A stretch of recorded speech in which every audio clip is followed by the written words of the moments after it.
Olá, seja bem-vindo a mais uma aula do módulo 2 do curso Fórmula de Pregadores. Nesta aula você vai aprender como analisar os textos paralelos. Nessa fase se analisa os textos paralelos para que se comparem quais textos servirão melhor aos propósitos espirituais do seu sermão. E, irmãos, o que são os textos paralelos? Textos paralelos são aqueles que relatam o mesmo fato sob uma perspectiva de diferentes autores. Este é o caso dos evangelhos. Você percebe que nos evangelhos, muitas das vezes, eles relatam o mesmo fato, a mesma situação, o mesmo evento. Só que alguns evangelistas escrevem diferente dos outros evangelistas. Então, isso são textos paralelos. Cada evangelista ou cada autor bíblico, isso acontece também no Antigo Testamento, cada autor bíblico ele fala o evento sobre a sua perspectiva, sobre a sua visão. Tá certo? Então vamos começar a aprender como também fazemos essa análise de textos paralelos para a gente extrair as melhores ideias para o nosso sermão. Vamos fazer uma análise agora da cura da sogra de Pedro. Nós encontramos este evento nos textos de Mateus capítulo 8, versos 14 e 15, Marcos capítulo 1, versos 29 a 31 e Lucas capítulo 4, versos 38 a 39. Você percebe, antes da gente começar a fazer análise, eu quero chamar a sua atenção para uma coisa. Você percebeu que o texto de Marcos ele tem um versículo a mais que os outros textos de Mateus e Lucas? Veja, Marcos é versículo 29, 30 e 31, ou seja, são três textos, são três versículos, aliás. E no livro de Mateus e Lucas são apenas 2 versículos. Você já começa a perceber a diferença do relato por aí, pela quantidade de versículos que eles têm. Eu quero ler o texto de Mateus capítulo 8 com você. Abra sua Bíblia em Mateus capítulo 8, só lembrando para você que você deve vir assistir a aula de Bíblia. Bíblia na mão, tá bom? Para você acompanhar o que a gente está falando aqui. Mateus capítulo 8 diz o seguinte sobre o relato. Vamos ler o versículo 14 e 15.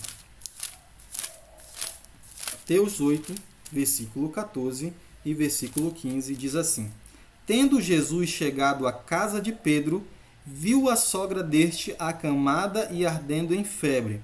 Mas Jesus tomou-a pela mão e a febre a deixou. Ela se levantou e passou a servi-lo. Vamos ler agora o texto de Marcos, capítulo 1. Vamos em Marcos, capítulo 1, versículos 29 a 31. É o mesmo evento, é o mesmo relato. Agora vamos ver a visão de Marcos sobre esse evento. Marcos 1, verso 29 diz assim: E saindo eles da sinagoga, foram com Tiago e João diretamente para a casa de Simão e André. A sogra de Simão achava-se acamada, com febre, e logo lhe falaram a respeito dela. Então, aproximando-se, tomou-a pela mão, e a febre a deixou, passando ela a servi-los. Então, essa foi a visão de Marcos. Vamos agora ver o livro de Lucas, a visão de Lucas sobre esse assunto. Lucas, capítulo 4, versículo 38 e 39, diz assim: Deixando ele a sinagoga, falando de Jesus, foi para a casa de Simão. Ora, a sogra de Simão achava-se enferma, com febre muito alta, e rogaram-lhe por ela. Inclinando-se para ela, repreendeu a febre, e esta a deixou, e logo se levantou, passando a servi-los. Então, acabamos de ler os 3 relatos sob a visão de diferentes autores, sob a visão de Mateus, de Marcos e de Lucas. Então vamos agora decompor estes versos, decompor esses textos em cada um dos autores, para a gente tentar encontrar quais são as lições que cada um quer trazer para nós. Cada um tem uma ênfase a dar. Mateus fala que Jesus ele chega à casa de Pedro, ele vê a mulher acamada, ela está ardendo em febre, Jesus toma ela pela mão, a febre passa, ela levanta e passa a servir Jesus.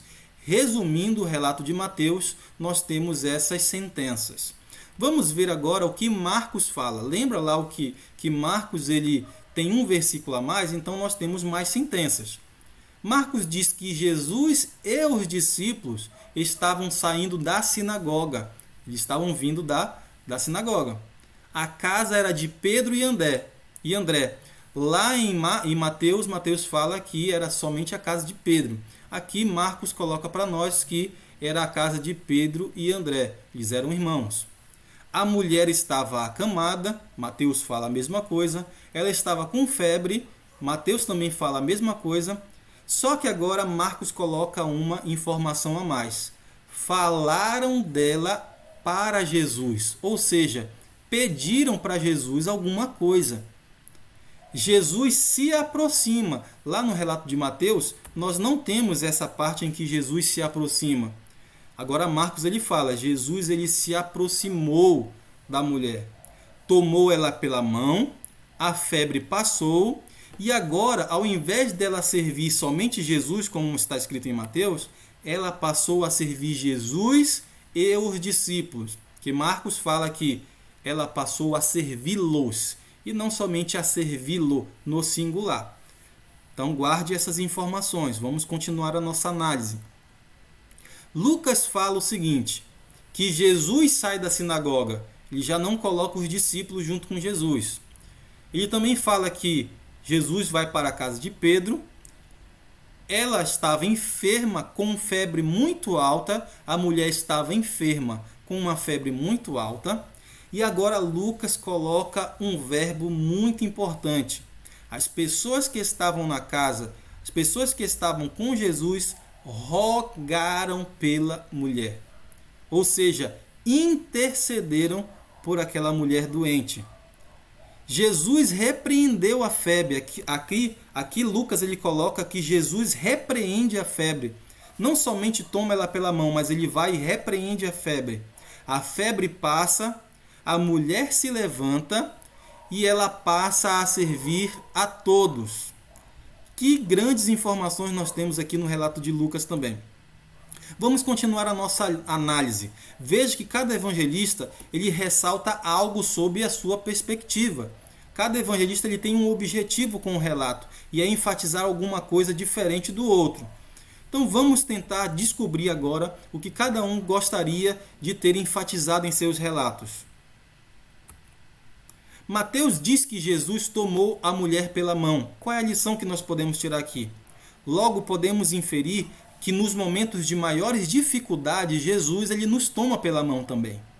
Mateus afirma que ela se levantou e passou a servir a Jesus. E qual a lição que nós podemos tirar? Que quando Cristo nos levanta, é para servi-lo. Jesus não levanta você, ele não cura você, ele não te levanta para ser ocioso, e sim para servi-lo, para doar a sua vida em servidão a Cristo. Essas são as lições que nós tiramos do evangelista Mateus, que ele gostaria de enfatizar. Agora vamos ver Marcos. Marcos afirma que quando a mulher foi curada, ela passou a servir a Cristo e também aos outros. Marcos ele coloca no plural, passou a servi-los.